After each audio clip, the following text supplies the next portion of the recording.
39 minutes after 7 is World Statistics Day today, and the theme is Better Data, Better Lives. My guest is Dr. Abel Duncan, who is with the macroeconomic section of the Swiss Embassy. But we're talking in terms of our country, Ghana. Better understanding of statistics. Usually it's strange, it's full of calculations, very difficult.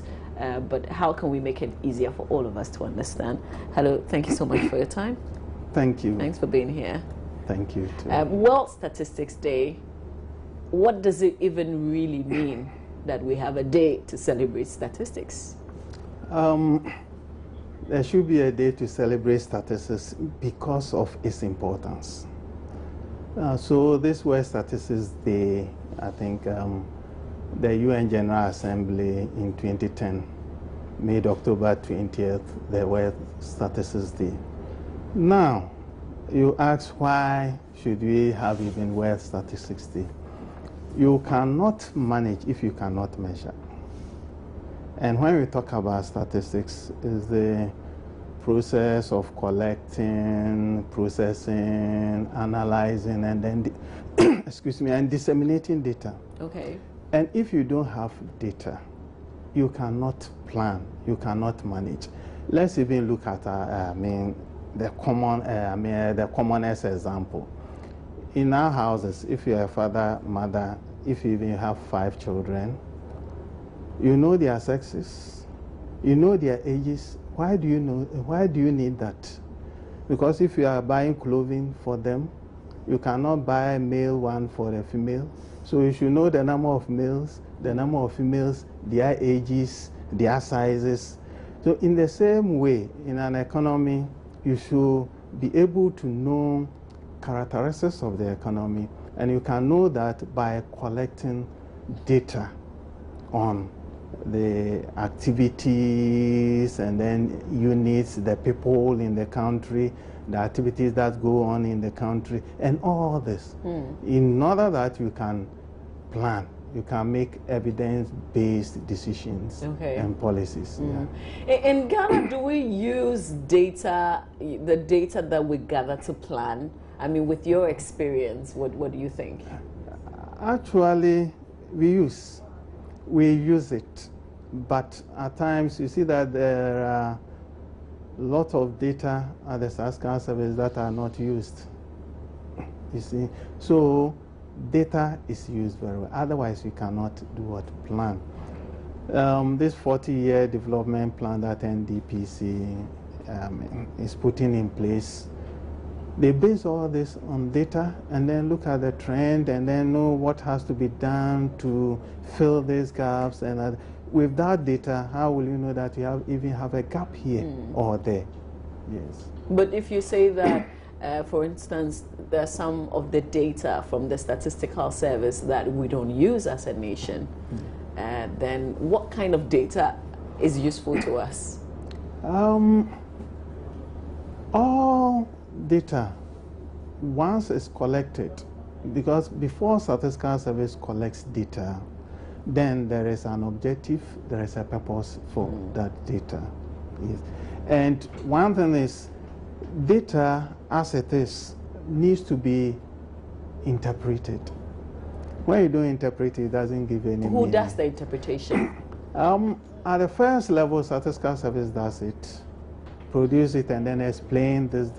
But there are other sections of the economy that also have to do further analysis of the data and then do the interlinkages and then see now, if this is this, what should we do?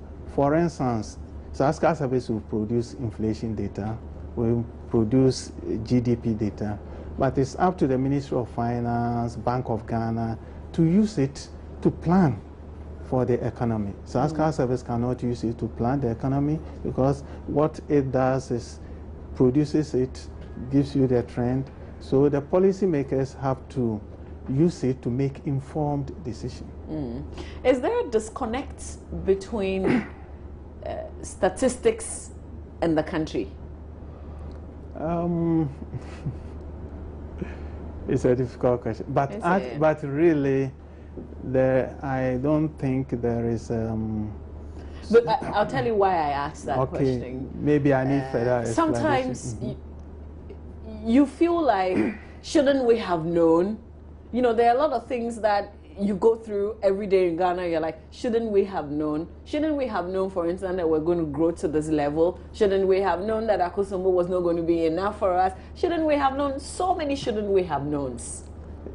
Yeah, from that point, I agree with you, because there are a lot of, things happening now which we should have known long term. For instance, you mentioned Akosombo and the others. If you are extending electricity to the rural areas, you want to increase access to electricity, then definitely you know that generation has to increase. If generation is increasing, what will be the modes of generation of electricity? Are you going to continue using Akosombo? No. So policymakers can see some of these things, but funding. So most of this is not that they don't know. Some of them are neglected, but for some it is known, but depends on priorities, prioritization. Especially some projects are made, and then I don't want to give examples, but excuse me to say they are just politically motivated instead of the main, the total, benefits that it will bring to the country. So at times, politicians have misplaced priorities, and then you see that where the money has to be channeled in order to bring in more benefits, it is skewed somewhere. So, but what it means is you are the person collecting and analyzing the data. You know what is being done is not priority, but you still can't say anything. No, the whole thing is, even in Parliament, we know that certain decisions we here will not support, but it goes majority votes for it. What do you have to say? You see, so it's very difficult at times advising the politician, because politics and then facts at times are parallel in certain cases, because the politicians think that this is what, if I do, will let me stay in power. You see? Yeah. So at times you think about the masses, what you can use to get them than the long run effect of what you are doing. So why don't we leave the politicians? Since, they may not make much use of the data that you even give them. Let's talk about us as individuals and as homes. Things are really hard these days. How can you use statistics to make your family better? Yeah, saying things are very hard these days. You've made a statistical statement. Is it? Yes, you've made a statistical statement. But if you do a survey, you'd realize. And it is true. Why are you saying that? Because you are comparing conditions right now with previous years. So though you've not documented it down, but you've made a statistical statement. Okay. Yeah. I'm proud because of that. you are looking at the trend. Maybe when you went to the market, this is this. Now school fees have been increased to this. You are comparing it to the previous period. So straight away, it means that you have some statistical facts behind you. You see, you have some statistical facts behind you. And it's very good that in our households as individuals, we are able to also use some of these statistics very well.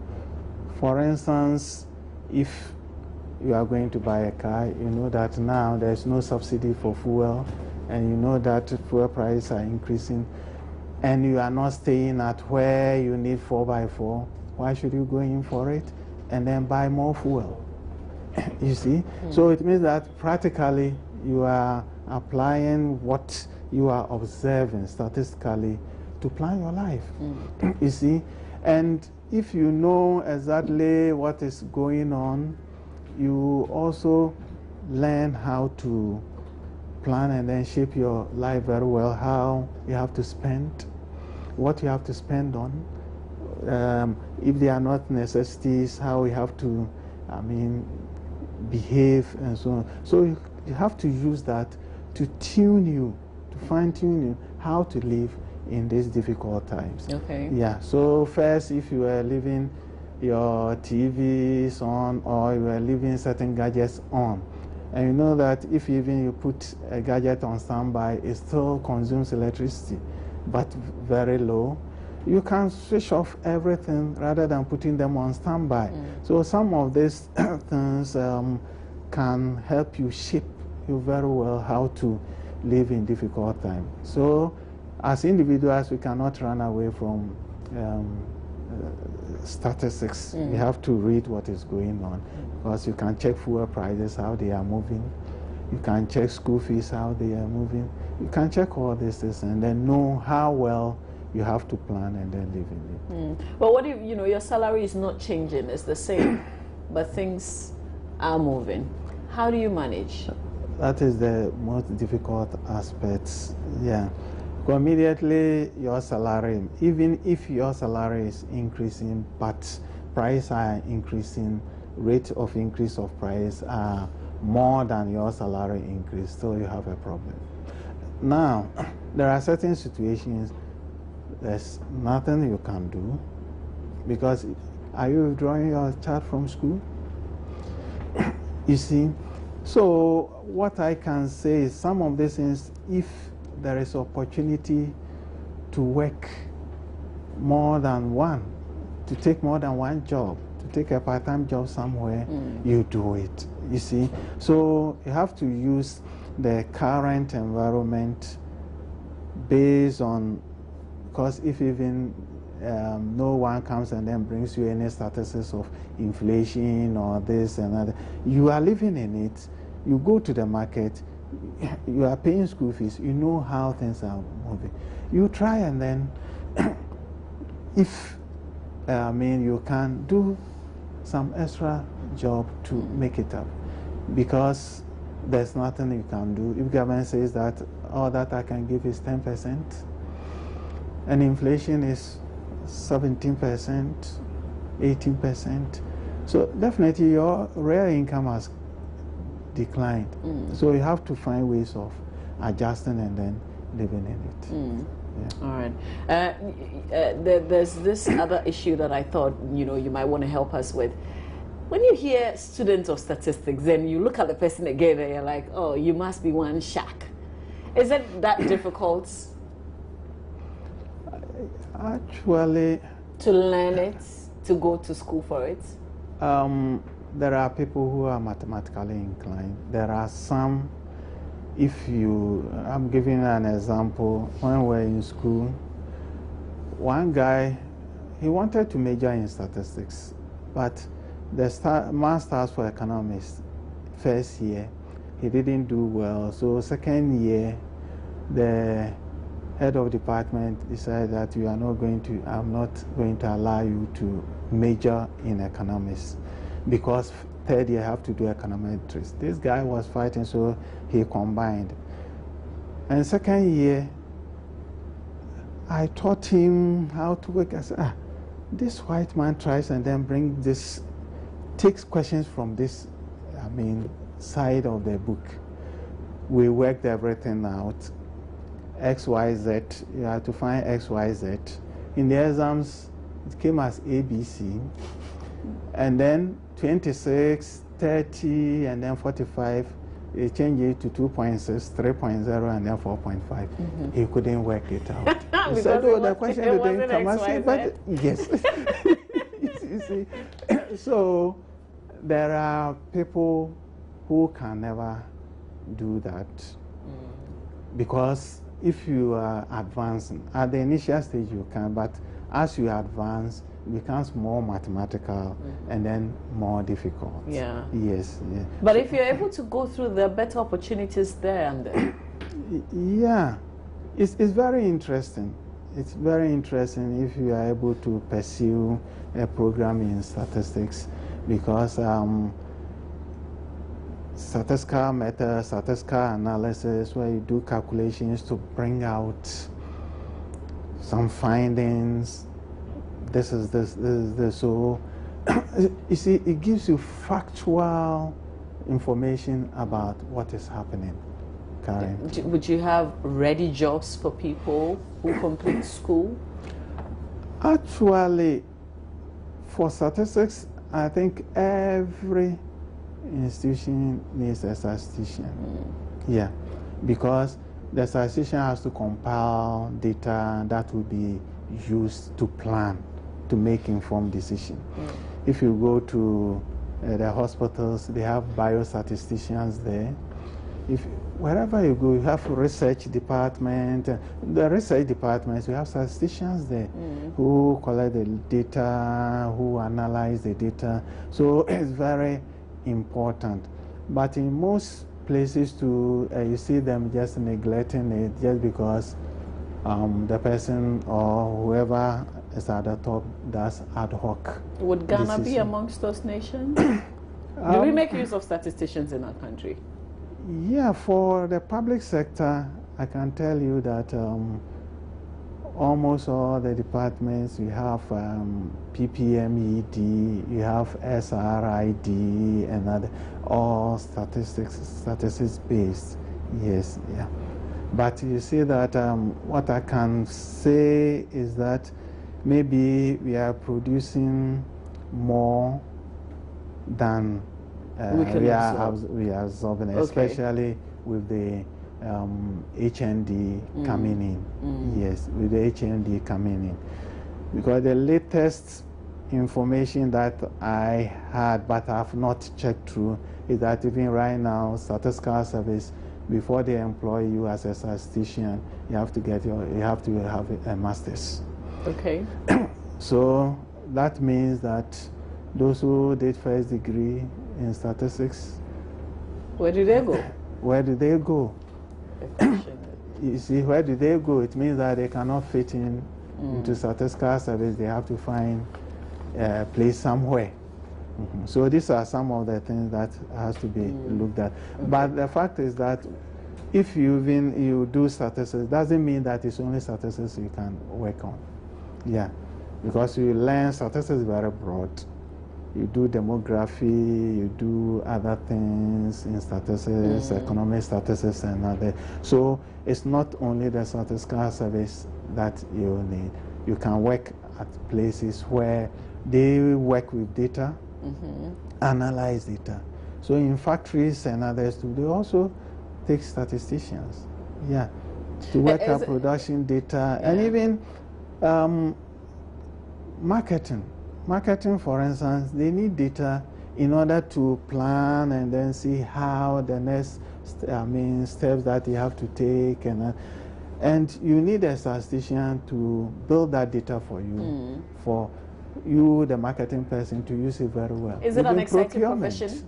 Is it? Is it an exciting profession? Oh, it's an exciting profession. Okay. Yeah, it's an exciting profession. Yes. I don't know, I like money a lot. Is the money too good?